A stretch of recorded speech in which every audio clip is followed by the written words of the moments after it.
buenas noches, bienvenidos El Salvador, un gusto nuevamente que nos acompañen. Esto se llama 8 en Punto. Esta noche, señores, su anfitrión como todas las noches, Sergio Méndez, estaremos abordando temática de actualidad. La Corporación Policial, por medio de órdenes administrativas, la Fiscalía General de la República detiene a otros implicados en el caso del expresidente Elías Antonio Saca. En este caso, ha detenido a varias personas relacionadas con esta estructura criminal, como lo ha dicho el Ministerio Público. Los juzgados especializados completamente anulados, señores, por resolución de la Corte Plena, no de la Sala de lo Constitucional de este ente colegiado.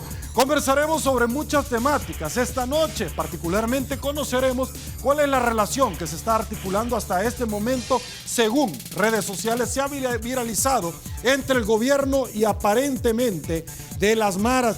Y es que se ha especulado muchísimo porque se han hecho traslados del penal de máxima seguridad al nuevo penal de Quesaltepeque. De esto conversaremos. Antes le planteamos la pregunta que hemos articulado esta noche. Producción, acompáñeme, aquí la tenemos. ¿Cree usted que es oportuno que la Corte Suprema de Justicia anule los juzgados especializados y los casos que les competen pasen a ser distribuidos a juzgados ordinarios? Esa es la pregunta que hemos planteado, señores. Arrancamos con esta entrevista. Me incorporo y le doy la bienvenida a los señorones de todos los jueves. Dagoberto Gutiérrez, caballero, qué bueno verlo con luz, porque me tuvo en un cuarto sin luz. Sí, se fue incorporando el doctor Godoy y el doctor Miguel Fortín Magaña. Tenés razón, es que en este programa que hay que estar bien calmado. Sí, pero demasiado, después de un 14 de febrero sin luz ahí adentro. Para poder pensar con lucidez. Yo sé, pero no sí. Lucidez, sí, pero ¿quién lo dejó así? Porque lo vi conversando con una señorita anteriormente. Sí, bienvenido, Dagoberto, no quiero hablar al respecto. Muy guapa. Sí. Ay, esa yuca, señores. Doctor Miguel Fortín Magaña, caballero, un placer tenerlo en su casa nuevamente. Conviértase. No permita que hable, doctor, de verdad. Doctor Oscar Godoy, desde Santa Ana, un placer de darle rápido la mano a los santanecos, pues me han dicho a mí. Ofrecemos el cielo y todo. Sí, pero no pasan de ahí. Señores, un placer que nos acompañen esta noche. Arrancamos con el tradicional collage producción que hemos articulado esta noche, porque vamos a hablar sobre muchos tópicos que queremos aprovechar al máximo a estos señorones que nos acompañan todos los jueves. Me desplazo, producción. Arrancamos, dice así. Funde pide a Fiscalía investigar uso de gastos reservados en la presidencia de la República. Cuñado del señor Saca y publicistas desviaron 22 millones del Estado, según lo ha manifestado el Ministerio Público. Faltan 3 capturas en el caso Saca, ha dicho la Corporación Policial. Antonio Saca movió 131 millones de dólares en cuentas propias y de sus empresas. Corte Suprema de Justicia ordena suprimir tribunales especializados, ordenan congelar cuentas y secuestran carros de Agustín García Calderón, expresidente de la Corte Suprema. Fiscalía investiga caso Odebrecht en El Salvador. Fiscal cuestiona método de declaración del señor Funes desde Nicaragua. Gobierno anuncia que estudia reducir subsidios de agua, luz, entre otros gastos. Fondo Monetario Internacional insiste en que deben de hacerse recortes. Sánchez Serén se reúne con partidos políticos para buscar acuerdos fiscales. De esto conversamos el día de ayer con el presidente del COENA, don Dagoberto Gutiérrez. Antes que cualquier otra cosa vaya a suceder, mando un saludo a doña Blanca Rosa de Escobar y a don Baltasar Escobar. Me lo encontré este día. La señora no se pierde la entrevista. Me cuenta el hijo que está en una silla de ruedas, que tiene una edad ya bien avanzada, pero ciertamente ustedes le dan vida. Un saludo para ella. Por favor, don Dago, arranco con usted. Qué bueno que demos energía a esta señora. A doña Blanca Rosa de Escobar. A doña Blanca Rosa de Escobar y aparte de su familia. Un abrazo a doña Blanca. Y un saludo también a los alumnos del primero y segundo año de bachillerato del externado San José. Hoy estuvimos conversando con ellos, brillantes, estudiosos y muy atentos. Expreso mi pesar por la muerte de Héctor Ismael Cermeño, un intelectual vinculado a la arqueología, originario de Chalchuapa, que murió recientemente. Expreso mi pesar a su familia. Y también mi pesar por la muerte del doctor Hugo Molina, biólogo molecular, ciudadano alemán también. Estudió esta materia en Alemania, murió en Alemania, pero sus restos fueron distribuidos en el mar recientemente. Un abrazo a Ana María, a Mauricio y a la Tania, la madre y los hermanos de Huguito. Saludo a los muchachos de la estación de gasolina Texaco Centroamérica. Pórtense bien y den galán la gasolina. Eso es fundamental. Un saludo a la gente del museo, a Herbert Erquicia, a Liuba. Ayer visitamos esas instalaciones y vale la pena ir al museo. Invito a la gente a que haga tiempo a ver lo que hay allí. Es hermoso y es muy provocador. Ok, señores, arranco con las detenciones que se realizaron este día. Acompáñenme, producción, por favor, para efectos de ilustración dentro del collage. Esta información donde hemos visto nosotros a Dagoberto Gutiérrez que la Fiscalía giró orden de detención contra 11 personas. Han dicho que faltan 3 todavía aún en este caso relacionados. Acá lo tenemos. Y el cuñado del expresidente Saca y publicistas, quienes se les está imputando el desvío de 22 millones del Estado, según lo ha dicho el Ministerio Público, relacionado precisamente con el lavado de dinero, entre otros elementos vinculantes, y que posteriormente la plata fue a parar a cuentas de las empresas del expresidente y cuentas particulares. Dagoberto, se va amplificando este caso, también doctor Fortín Magaña, doctor Oscar Godoy, amigos televidentes. La Fiscalía no se ha quedado con las investigaciones que tenía al inicio y con los sujetos en los cuales se les ha imputado, como el señor César Funes, que ahora vemos que el hermano también ha sido detenido, pero también ha adelantado que viene en las investigaciones y se van a seguir amplificando a otro tipo de actores. Su análisis, por favor, sobre lo que está sucediendo en este país. Estamos atravesando la mayor de las crisis de los últimos años. Hemos explicado que se trata de una crisis del modelo económico y político montado en el país cuando terminó la guerra civil. En ese momento era un éxito y durante décadas también era un éxito. La base de ese modelo era que Arena y el partido FMLN funcionaran como la viga maestra del régimen político. Los que organizaron esto y diseñaron esta política soñaban con un bipartidismo. Se trata de 2 aparatos de derechas. Arena, una derecha tradicional, y el FMLN, una derecha nueva. Pero ambos con un pensamiento de derecha. Eso se ha hundido. El segundo factor es el desarrollo de la guerra social, como el principal problema político que aparece en la coyuntura. Ahora bien, en esta crisis se pone de relieve la incapacidad de los partidos políticos para resolver una crisis de esta naturaleza. El tema parece simple, pero tiene envergadura. El problema es que los partidos políticos han dejado de ser partidos políticos y de funcionar como tales, y se han convertido en maquinarias electorales que a la hora de enfrentar una problemática como la actual no funcionan, porque son maquinarias electorales y tienen una cabeza programada a partir de un calendario electoral. En estas circunstancias Por ejemplo, en el discurso electoral, de repente Arena aparece como culpable y eso es insólito. Lo que ocurre en el gobierno es responsabilidad del partido que dirige el gobierno.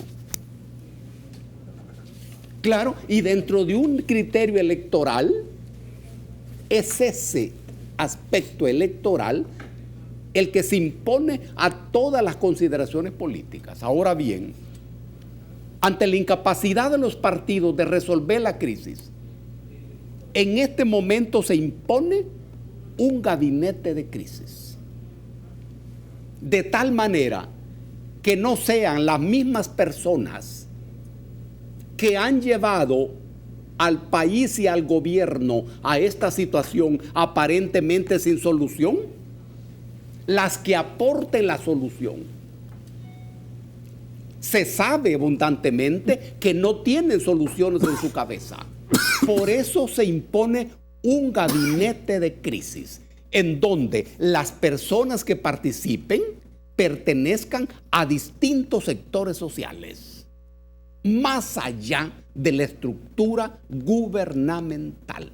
Incluso pueden participar gente de los diferentes partidos políticos. Esta es una medida urgente, necesaria e inteligente. Cuando el gobierno habla que tiene interés en resolver esta crisis, este es el camino. Ellos no saben, ellos no pueden, ellos no tienen la inteligencia necesaria para resolverlo. En un gabinete de crisis, contando con las inteligencias que hay en la sociedad, ese es el camino. Esta es una propuesta que se pone sobre la mesa. Doctor. Bueno, de repente pues me pierdo un poco si estamos hablando de las capturas o si estamos hablando un poco de lo que pasa en el país, y yo creo que las dos cosas un poquito de cada se relacionan, ¿verdad? Lo que pasa es que las crisis que se producen pueden ser vistas y analizadas desde distintas ópticas. Es que la dicotomía que existe en El Salvador es que hay dos grupos de poder, hay varios pues, pero hablamos de dos grupos de poder que también tienen una visión totalmente distinta de qué es lo que provoca esa crisis y cómo se resuelve la crisis. Por ejemplo, el concepto libertario, que habla de las libertades individuales, que habla de la libre empresa, etcétera, y estas cosas, valora que de alguna manera tenemos a un gobierno que es totalmente ineficiente en la resolución de las crisis económica, de salud, de seguridad, por supuesto educativa, porque simplemente no saben producir, y las cosas en ese sentido pues no van a cambiar porque no lo saben hacer. Desde la otra perspectiva, el otro modelo, el modelo marxista, lo que sugiere es que el sistema no sirve. Y que como el sistema no sirve, entonces no va a haber una solución nunca, porque el sistema ya es caduco. Y por tanto, un poco al estilo del precepto de Gramsci, si ustedes quieren usarlo, realmente se dice que cualquiera que esté dentro de este sistema, pues es malo. Y como la derecha es la mala, entonces también el gobierno es de derecha. Esta es una visión distinta de la otra visión en donde lo que se plantea son las incapacidades individuales.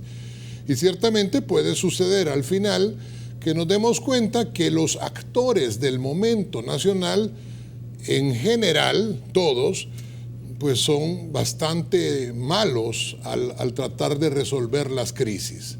Unos porque no tienen interés en resolverla, porque de hecho quieren que fracase el sistema. Otros porque están haciendo un trabajo más que pensando en el conglomerado, pensando en ellos mismos, y entonces están dando los primeros pasos para su propio proyecto, no un proyecto de nación, sino los primeros pasos para un proyecto individual. En ese camino y en ese devenir estamos en medio la mayor parte de los salvadoreños. Y los salvadoreños nos enfrentamos a una situación en donde vamos dándonos cuenta que pues hay una serie de problemas, que efectivamente ha habido una corrupción espantosa, y se empiezan a agarrar algunas personas que son evidencia, según dice la Fiscalía, de esa corrupción, pero ahí es donde uno debe también detenerse un instante y pensar cosas como, por ejemplo, que es necesario seguir el debido proceso. No es que yo esté defendiendo a los que acaban de acusar, porque la verdad ni los conozco, serán o no culpables, lo dirá el tiempo, pero ojalá que esto vaya un poco en el mismo sentido que la Corte Suprema de Justicia y la Sala de lo Constitucional hace cuando advierte que el Ministerio de Hacienda, y uno dice una cosa y la otra que tienen que ver, lo explico en un minuto, el Ministerio de Hacienda no puede revelar el nombre de los morosos hasta que las sentencias estén en firme, porque revelarlos antes podría desprestigiar a personas que sean inocentes. Y esto es lo que es preocupante en El Salvador, no tanto lo del Ministerio de Hacienda, solo era un ejemplo, pero lo que es preocupante es que de repente se capturan algunas personas, y no estoy hablando de las últimas capturas, sino de una pareja de abogados que merecen realmente todo mi respeto, y que aparentemente son o eran representantes legales, suplentes de una compañía, y además fueron representantes legales antes del momento de investigado, y sin embargo los dueños, las otras personas, pues no están en el país y no se hace ninguna investigación, o por lo menos no se da a conocer sobre esa investigación. Me refiero a dos abogados que están ahora detenidos. Sí.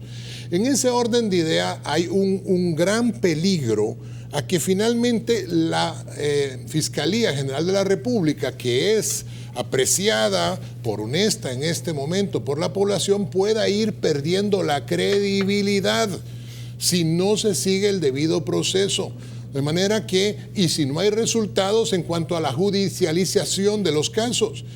Y esto es como importante, porque si solo se hacen denuncias, capturas y esto, pero no hay una judicialización y no hay una adecuación judicial de lo que está pasando, hay un riesgo. Lo que estoy advirtiendo es que la Fiscalía debe ser prudente con sus señalamientos y sustentarlos fuertemente antes de darlos a conocer. Ok, doctor Godoy. ¿Cuál es la pregunta?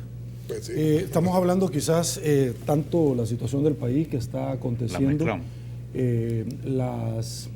los casos que la Fiscalía está manejando, y don Dagoberto Gutiérrez traslapó ciertamente el tema de los dos partidos políticos, de cómo están llevando a este país a ciertas situaciones que organismos internacionales están exigiendo un golpe de timón.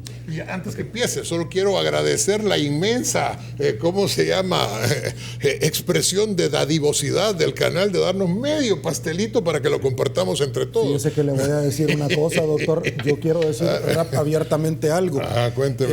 Ese pastelito se lo estoy compartiendo yo con mucho cariño por el Día del Amor y la Amistad.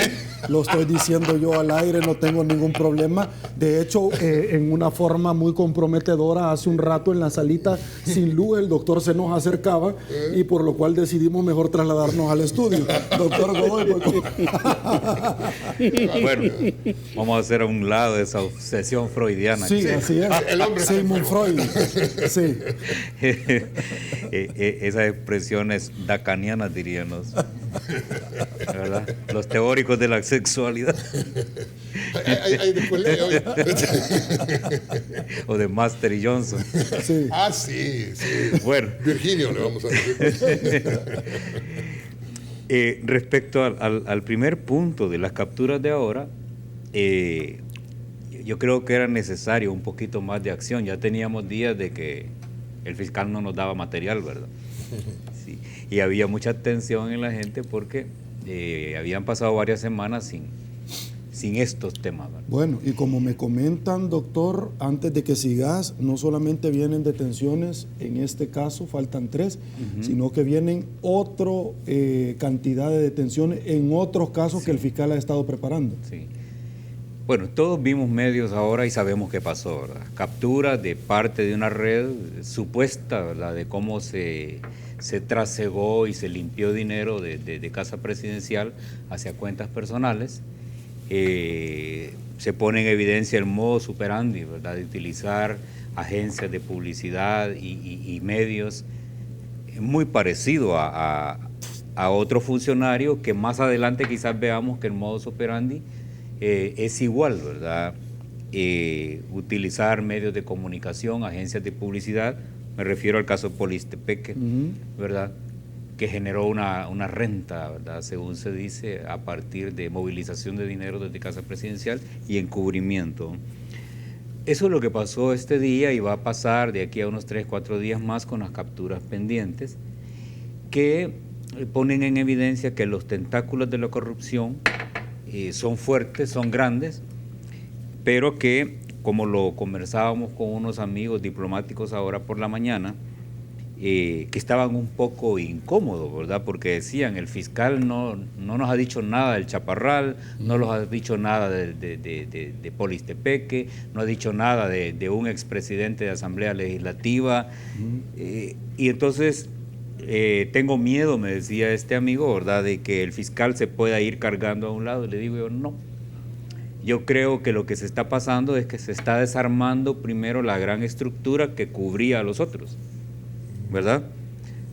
Porque la corrupción más reciente en nuestro país es de grupos de izquierda, grupos de derecha, grupos de centro, grupos de algunos empresarios, y cada grupo con sus tentáculos, con sus redes que en algún momento se entrecruzan, ¿verdad? Entonces, hacer una redada con todo es bastante difícil, pero en términos de estrategia de investigación es como más práctico ir investigando cuál es el grupo hegemónico, digamos, de toda la gran trama, ¿verdad?, que es el que tiene capacidad de dar protección parlamentaria, protección desde tribunales, protección desde corte, protección desde Corte de Cuentas. Entonces, vimos ahora el allanamiento a un despacho, ¿verdad?, vinculado anteriormente a Corte de Cuentas. Del señor Toches. Correcto. Entonces, como que hay una lógica en la investigación de desarmar primero al grupo que tiene más capacidad de proteger, ¿verdad?, para que el siguiente grupo tenga menos protección que estos, ¿verdad?, y el siguiente grupo menos protección hasta desbaratar todo. Uno de los amigos diplomáticos se resistía a este planteamiento, pero al final decía, bueno, me voy a dar la oportunidad de pensar así, de creer eso que dices, porque hemos visto que la Fiscalía tiene demasiado respaldo internacional, tiene demasiada legitimidad y respaldo del pueblo y de la gente honrada, que no es posible que un fiscal se arriesgue a gastarse un capital de respaldo en una jugada de otro tipo, ¿verdad? Así es que paciencia, hay que esperar, esto va a continuar. Eso sí, hay que insistir en que los otros casos, los del otro lado, se investiguen, ¿verdad? Porque los 200 o 300 millones de aquí, más los 250 millones de allá, más los 100 de allá, el dinero es bastante y ojalá se pueda recuperar, ¿verdad? Eso es en cuanto a las capturas. Lo otro es que también mencionaba Dagoberto y el doctor Fortín, es con el concepto de la crisis, ¿verdad? Es cierto que en El Salvador hay una crisis, pero no es una crisis espontánea, ¿verdad? Es una crisis de acumulación de diferentes gobiernos que llega a su punto máximo de ebullición, digamos, en estos últimos 2 gobiernos, ¿verdad?, a la par de las grandes maniobras de corrupción. Quizás no vemos que los partidos políticos encuentren salidas, en primer lugar porque los partidos políticos son estructuras cerradas, ¿verdad? No se abren a quienes puedan tener algún grado de experticia para encontrar una luz en esto. Lo otro es que los partidos políticos viven de ese régimen y de ese modo del régimen y por lo tanto tienen poco interés. En la idea de crisis que nosotros tenemos no es la misma que ellos pueden tener, porque para ellos la crisis puede ser que no haya dinero para poder seguir saqueando el gobierno, Para nosotros la crisis es que no haya dinero para los programas de atención a la gente. Para otro es que no haya dinero para el buen vivir de las cúpulas de gobierno, ¿verdad? Entonces la crisis es diferente, depende de cada sector que la esté analizando. Pero en todo caso hay algo sistemático en eso, que ni uno ni otro que están sentados a la mesa o que van a sentarse a la mesa para dialogar y hablar sobre esta crisis, ninguno habla de los intereses de la gente. Todos están hablando de la crisis fiscal, de la deuda, de la crisis de pago, del presupuesto, que no se van a poder financiar las elecciones, pero nadie habla de los intereses concretos de las mayorías. O sea, no hay un interés genuino de los políticos por utilizar el poder y toda la dinámica política que implica para beneficiar a la gente. El problema de la seguridad, el problema de la educación, de la atención a la salud, sigue tan permanente como antes, y sin darse cuenta mucha gente que se está hablando de una posible tregua bajo la mesa. Sí, claro. ¿Verdad? Claro. Y que nadie la ha mencionado, que nadie la ha discutido y que podría estar ocurriendo. Yo no sé, solo lo han planteado en algunos círculos, de que muchas concesiones en el sistema de centros penales podría estar vinculado a eso. Ojalá no sea cierto. Ok, vamos a una pausa, ya volvemos.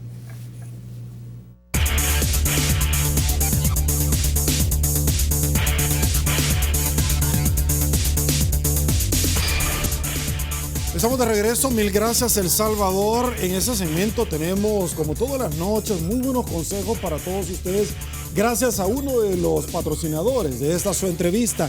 Greenflex promueve la movilidad y flexibilidad de todas tus articulaciones y las de tu familia también. Aquí vamos nuevamente. Dagoberto Gutiérrez, hablemos un poquito de las investigaciones que se están realizando por parte de la empresa Odebrecht. Y es que se ha puntualizado en el Cono Sur una reunión de más de 15 fiscales en toda Latinoamérica, porque entendemos que esta empresa, que ya se han procesado varias personas, incluso al expresidente de esta, al ex asesor en su momento del señor Funes, allá en Brasil, y que está vinculada a Dilma Rousseff, también el señor Lula da Silva, Joao Santana puntualmente, que más tarde viene acá en Polistepeque, como usted lo ha dicho, y hemos conocido donde se entregó directamente, pasando por alto la ley LACAP, ciertas representaciones en términos publicitarios a esta empresa que no cumplía, porque había sido prácticamente 2 meses antes la articulación de todo esto. Pero este día nos sorprende una vez más, porque son ciertos hallazgos que van saliendo donde al parecer, y lo vamos a manejar así responsablemente, aunque se ha viralizado,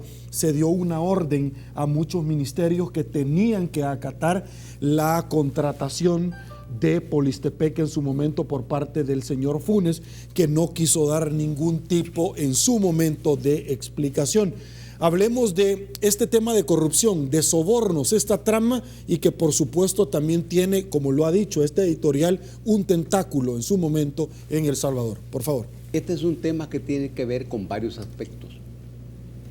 En primer lugar, con el vigor del capitalismo brasileño, su capacidad de expansión en Brasil, que es un continente, en Sudamérica e incluso hasta Centroamérica. No se sabe de acciones en los Estados Unidos o en México, a lo mejor aparecen después. Estamos frente a un capital con impresionante capacidad de expansión, como corresponde a una transnacional. Pero además, estamos frente a una verdadera escuela que muestra el modus operandi de ciertas empresas de raigambre internacional y la vulnerabilidad de los gobiernos, de ciertos gobiernos, ante los manejos de estas empresas. Esta es una escuela impresionante para todas las personas. cómo funcionan algunas grandes empresas y cómo se compran los contratos. ¿Cómo se compran los contratos? En la filosofía del mercado, el contrato expresa una libre voluntad de decisión y de escogitación, aparentemente. Pero no es así en todos los casos. Lo que ocurre en Perú es muy elocuente en este sentido. El tema ahí no ha terminado. Las cantidades son grandes. Y en este y otros casos se tiene la ventaja de la colaboración del dueño de la misma empresa. Parece que es convertido en una especie de testigo criteriado. Ahora bien, eso llega hasta un país pobre, atrasado, como El Salvador. Las olas y las repercusiones parecen estar presentes aquí en distintos aspectos. Es una empresa constructora con capacidad técnica y financiera y también política. ¿Se trata acaso que en todas las circunstancias las empresas grandes necesitan hacer política de este tipo para asegurarse los contratos más importantes? ¿Y se trata acaso de que los gobiernos en la relación con estas grandes empresas carecen de capacidad y solvencia para adjudicar contratos a partir de licitaciones que cumplan con lo que la ley estipula? ¿No es eso lo que está apareciendo en algunos casos y en algunos países? Aquí hay una pregunta. ¿Por qué está ocurriendo eso en el continente? Y no me refiero a la conducta de las empresas. Me refiero a la voluntad de investigar, de enjuiciar y de castigar esas conductas. ¿De dónde viene eso? Es el mismo capitalismo que hoy atraviesa por un momento de nueva determinación de las correlaciones de fuerza, que en este momento enfrenta la posibilidad de un mundo multipolar en lugar de un mundo unipolar. Es una sanación y una curación del mismo capitalismo internacional, interesado en hacer a un lado a las ovejas negras. ¿Es una lucha entre las mismas empresas? ¿O es acaso la sanidad y la fortaleza de los poderes judiciales de los estados? Y si se tratara del último caso, sería eso la mejor noticia del año, pero uno no está seguro. Doctor, por favor. Fíjese que estaba leyendo un artículo, una nota del periódico digital El Faro, en donde el exsecretario de Comunicaciones, David Rivas, dice: la contratación irregular de Polistepeque significó al cabo de 2 años y medio que 10 instituciones del Ejecutivo pagaran al menos $5.6 millones a dicha agencia de publicidad, y también significó que Polistepeque no tuviera que competir con ninguna empresa para ganar los contratos. Rivas señala como responsable de las decisiones que fueron tomadas en materia de publicidad durante estos 2 años y medio a Patricia Sabla. Según Rivas, Mauricio Funes le delegó a ella, bla, bla, bla. La realidad es que los humanos somos curiosos. Hablamos de corrupción, hablamos de intransigencia, hablamos de un montón de cosas, pero realmente pareciera ser que creemos que estamos arriba de la ley. Y entonces aplaudimos cuando algunas personas del bando contrario de repente son señaladas y pareciera ser que tus corruptos, como alguien por ahí ha dicho, son los malos y mis corruptos, entre comillas, son menos malos. Y eso no es así. La realidad es que al final la esperanza es que la justicia logre llegar y el brazo de la justicia logre llegar a cualquiera que transgreda la ley. Y a cualquiera, esa es la ilusión, si ustedes quieren, esa es la esperanza, el ideal. Pero pues sobre ese ideal hay que trabajar. Y resulta que si la justicia brasileña en este momento está trabajando sobre el análisis y la investigación de una serie de potenciales corruptos, mal haríamos nosotros en decir que esos corruptos no son tales si las pruebas van indicando que esta condición se está presentando.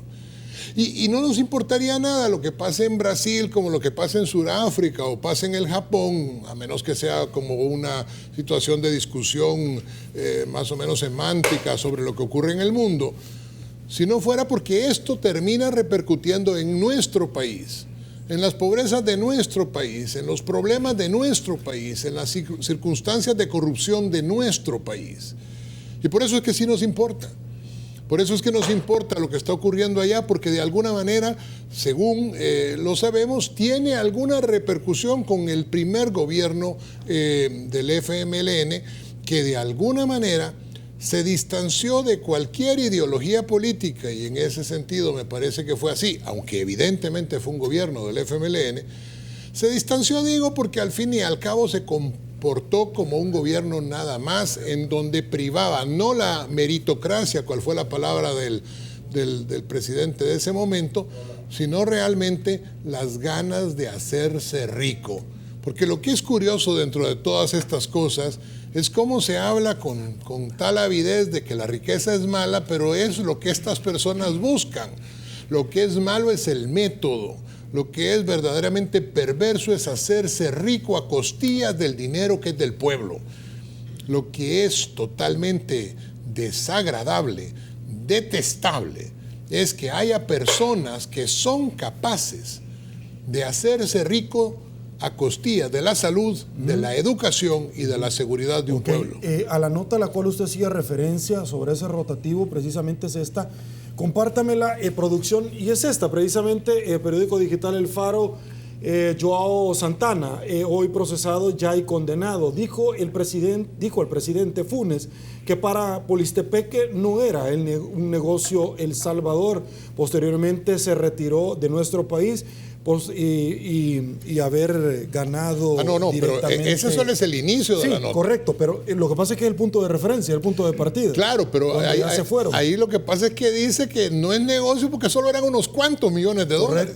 La corrupción de cómo fue adquiriendo todas las cuentas sin siquiera tener una licitación es lo que hay que investigar. Correcto. Y eso es precisamente la segunda parte de esa nota que vale la pena leer, ¿verdad? Correcto. Doctor Oscar Godoy, voy con usted.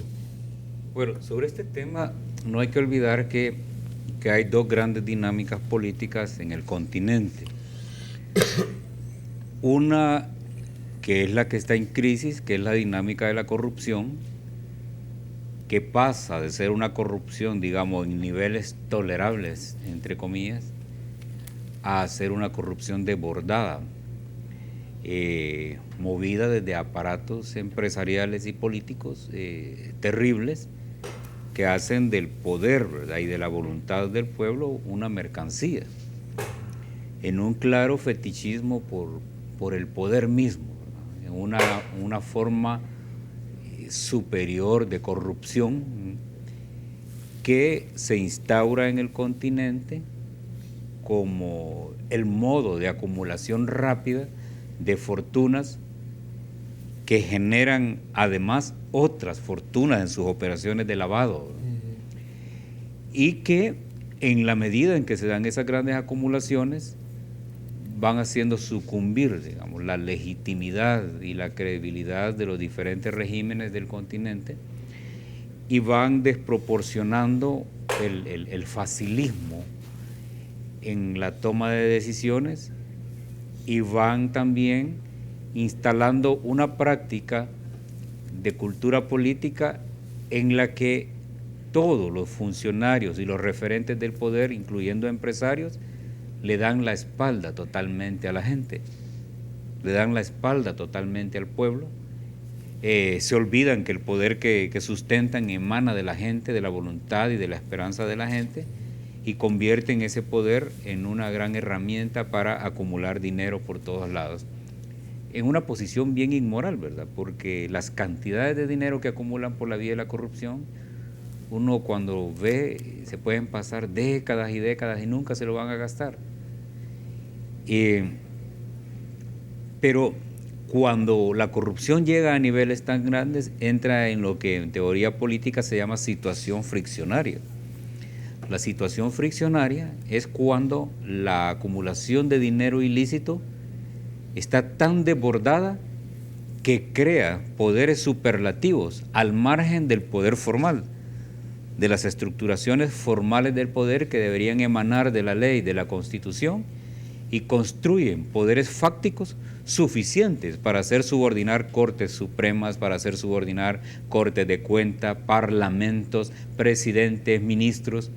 Hay un suprapoder que no está sustentado en la legitimidad, sino que en la acumulación de factores de capital de manera inapropiada.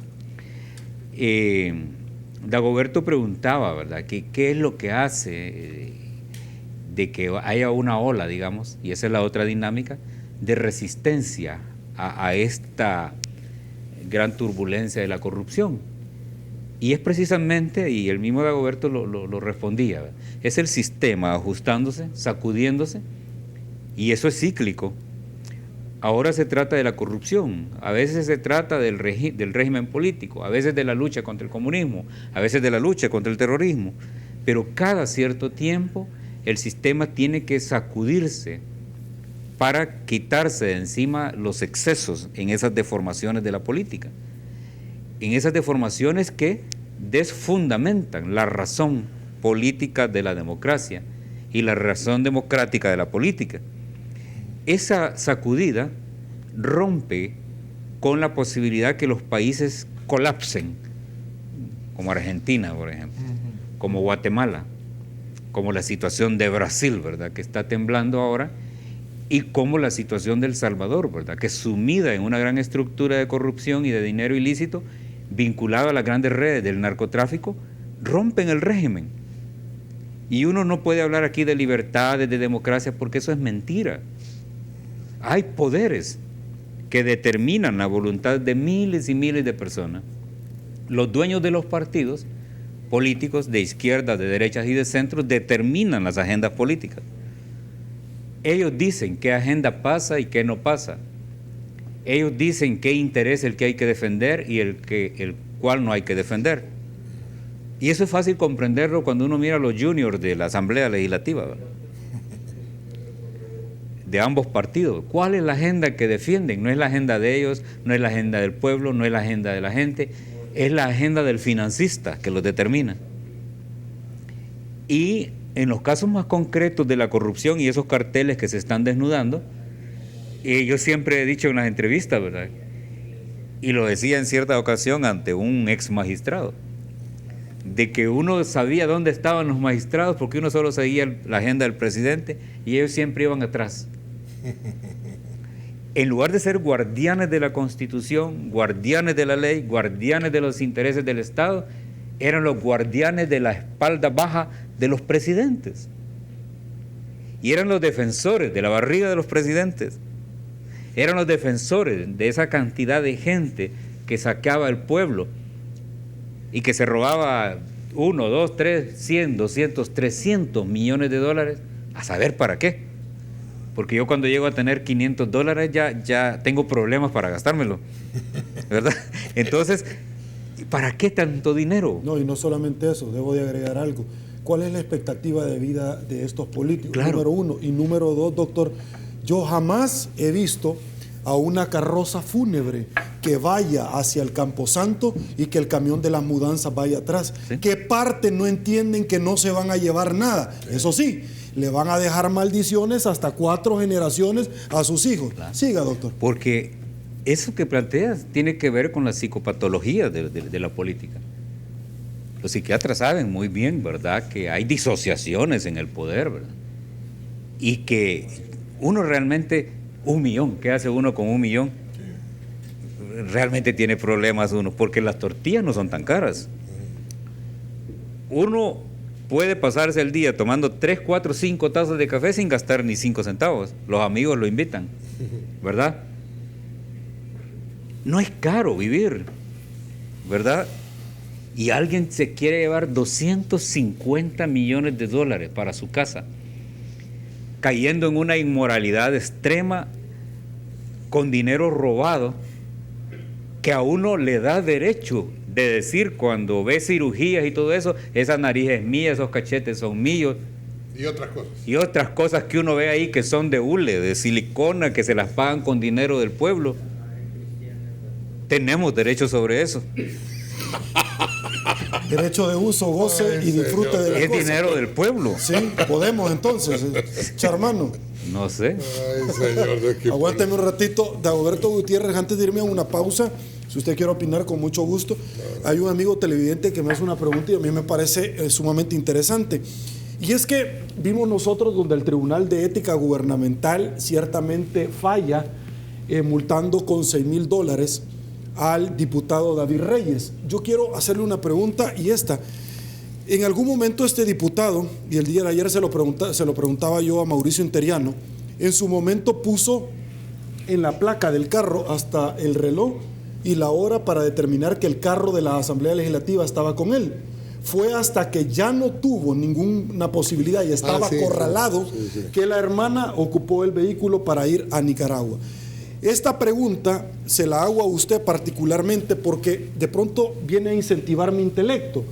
El Tribunal de Ética Gubernamental, altamente cuestionado como un elefante blanco, en su momento dijo, no, en el caso de Sigfrido Reyes no hay nada que investigar, al contrario, va a ser un desgaste. Número 1. Número 2, omisión a la investigación, un delito penal. Pero adicionalmente, Dagoberto, ¿cómo es que con mucha razón se le pone $6,000, hasta muy poquito, al diputado Reyes, pero no se sanciona al presidente de la República cuando el sobrino anduvo en la playa El Tunco y en el Paseo del Carmen con un carro destinado a él? Cuénteme, ¿cómo es que eso es posible? Antiguamente, lo justo, lo conveniente, Acá, doctor. era también lo debido. Y entonces ocurría que en esas circunstancias la sociedad funcionaba bien.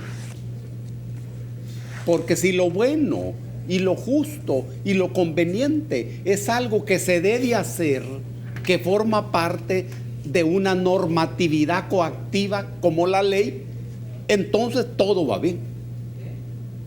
Pero esto llegó en un segundo momento, en donde se dijo, la ética, la moral, es cosa de cada persona. Nosotros sabemos que la moral es la que da reglas de conducta.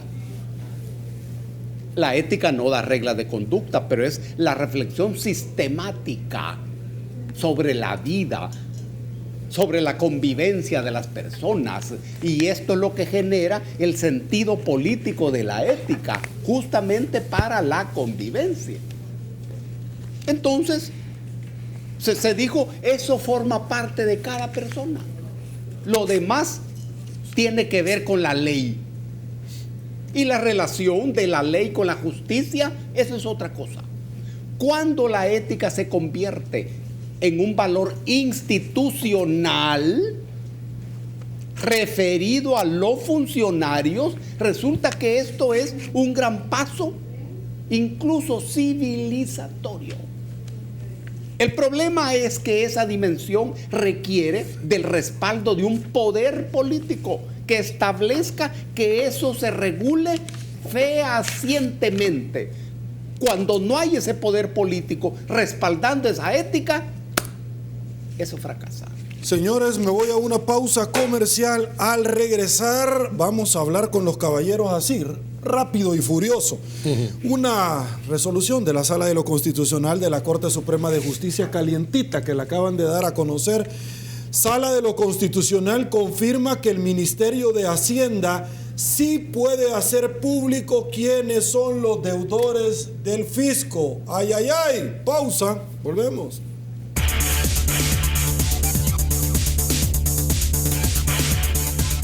Estamos de regreso, mil gracias El Salvador por su preferencia. Estamos por supuesto en este último segmento para presentarles a ustedes estas postales de la pasión, como nosotros le llamamos, parte de los elementos distintivos de 8 en punto, además de gozar con la gracia y la preferencia de Dios. El día de ayer, el caballero que nos acompañó es el presidente del partido tricolor, Mauricio Interiano, quien dijo lo siguiente: sería ideal tener una fiscalía con los recursos necesarios y unas CICIES para combatir la corrupción.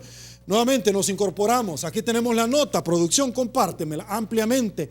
Sala de lo Constitucional confirma que Hacienda puede hacer público quiénes son los deudores del fisco. Inicio con usted, doctor Godoy, pero ojo, siempre y cuando esté firme la sentencia, se haya agotado todo el elemento procedimental, el debido proceso y haya sido condenado. De lo contrario, no puede. Arranco con usted, por favor, doctor. Bueno, en este tema había mucha gente del sector empresarial que no estaba contenta con la idea del ministro de Hacienda de publicar listados de deudores del fisco. Y el argumento era precisamente de que la mayoría de las personas de esos listados eran personas que todavía estaban en litigio con el fisco, que estaban en procesos todavía de revisión, procesos de defensa de las deudas que el fisco le atribuía a las personas, y que mientras no hubieran sentencias firmes que declarara al deudor como tal, no era correcto publicar listados por los derechos que tiene la persona al honor, al prestigio, etcétera, que era un bien que se miraba atentado, digamos, con las publicaciones arbitrarias en ese momento por parte del Ministerio de Hacienda. Con ese argumento los empresarios van a la sala y la sala dice: mire, se puede publicar, pero siempre y cuando ya estén firmes las sentencias. Es decir, la sala da una respuesta favorable, digamos, a quienes pretendían que se declarara inconstitucional ese tipo de actos de gobierno. No es como algunos han pensado de que la sala realmente hoy se está haciendo que se publiquen. No, es lo que realmente estaban pidiendo los empresarios. En todo caso, yo coincido en el criterio de la sala de que mientras esté en litigio y la gente esté haciendo uso de su derecho que la ley le da para defenderse, para justificar, para reducir, para ampliar, etcétera, no se puede publicar porque todavía no está catalogado como moroso, no está definida la deuda, hasta que termina toda esa fase propiamente de juicios, y hasta entonces se pueden hacer las publicaciones. Okay. Así que no hay nada nuevo. Voy con usted. Bueno, yo en el primer segmento hice referencia a esta noticia, y es básicamente lo que el doctor Godoy está diciendo. Le pone un cerrojo a las intenciones de salir al paso y poder publicar desacreditando a una persona o empresa que tiene la posibilidad de agotar todos los mecanismos. Sí, es que así es como debe entenderse, porque realmente, como muy bien dice el doctor Godoy, realmente fueron los mismos empresarios los que pidieron una interpretación, si ustedes quieren, porque el gobierno había llegado al colmo de sacar hasta vehículos en donde ponía pancartas diciendo que la empresa tal o la empresa X era morosa y que por culpa de ellos se les debía no sé qué cosa. Es que esto es un poco más grave. Realmente el gobierno está en una verdadera cacería y persecución sobre cualquiera que sea considerado por ellos mismos como sus enemigos. Y ahí pone desde los sindicatos, por ejemplo, los sindicatos de educación, ¿cómo es que se llamaba el que estaba hablando hace un rato? Atramec, Cimeduco, etcétera, son sus enemigos, también son sus enemigos la empresa privada, los partidos de oposición, la sala de lo constitucional. Entonces, realmente el gobierno pone como enemigo a todo el que no comulga plenamente con ellos. Y eso Eso realmente es lo que ha dicho la Sala de lo Constitucional. No se puede actuar así. Dagoberto, por favor. Aquí hay una situación muy interesante, porque que alguien entre a un juicio por los tributos resulta ser una situación muy normal en una sociedad donde hay un Estado que actúa y un Estado que persigue la evasión y también la elusión. Ese no ha sido el caso, ni parece ser el caso en nuestro país, aun cuando debería ser una conducta normal en cualquier Estado, más en cualquier Estado que se precie de ser Estado de Derecho. Aquí la Sala ha puesto cortapisas a que se conozca un juicio contra una empresa, una persona jurídica, y también sin duda contra personas naturales. Sin embargo, abre dos variantes. Si esta empresa es absuelta, así queda. Pero si esta empresa es condenada, se publica o puede publicarse. Cuando una empresa sometida a este juicio, hablando de una empresa, es absuelta, eso prueba su inocencia, prueba su justeza, prueba su corrección. Cuando es condenada, eso prueba qué clase de empresa es. La Sala dice, según tengo entendido, que se puede publicar solamente si es condenada. Y esto está en una situación de cosa juzgada. Es mortal para cada empresa esto. Pero no sé si dice algo sobre la publicidad de una absolución a la empresa, que sería muy beneficiosa. Bueno, es el debido proceso. Sí. Ok, vamos a una pausa, volvemos.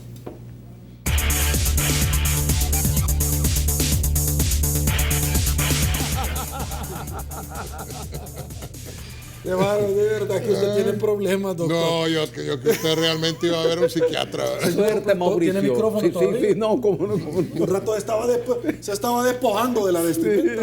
Ah, bueno, y que ya estamos al aire aquí. Ya estamos al aire. Puchica. Qué bárbaro, No, en llega a la clínica. No voy a decir nada más. Llega a la clínica, mejor. Justo, no va a estar el otro jueves. No, pero hablen de la tregua que se está fraguando. El programa Yo Cambio. Eso que van a cambiar, ninguno de los sinvergüenzas que va a estar pintando ahí va a cambiar nada. Okay. Vamos a ver doctor, hágame seña entonces porque está mudo, se quitó. Acérquese al micrófono. No, mire, un gusto, doctor, que esté muy bien. Nos vemos el próximo jueves. Señores, saludamos a la Caja de Crédito de Colón. Qué bárbaro, no se componen, muchachos, ustedes, porque es parte activa de la entrevista 8 en punto. Al igual que todos ustedes, yo me desplazo, señores, y les presento el consolidado de la participación ciudadana de esta noche, que dice así: ¿cree usted que es oportuno que la Corte Suprema de Justicia anule los juzgados especializados y los casos que le competen pasen o sean distribuidos a los diferentes tribunales ordinarios que existen? Un total de 193 votos, un 31% dice que sí, 43 que no, 26 que debe de evaluarse. Siga participando porque 8 en punto no duerme. A continuación se viene Olimpia 33, todo deporte. Por cierto, partido para ayudarle al Superman García, el ex cancerbero de la selecta Cuscatleca. A beneficio de él está pasando una enfermedad terminal. El próximo sábado, Estadio Cuscatlán, 2:30 de la tarde. Su participación es importante. Soy Sergio Méndez. Así están las cosas hoy por hoy en nuestro país. Si le gustó la entrevista, comente la mañana. Será hasta mañana. Que descanse y una vez más que el Señor nos bendiga a todos.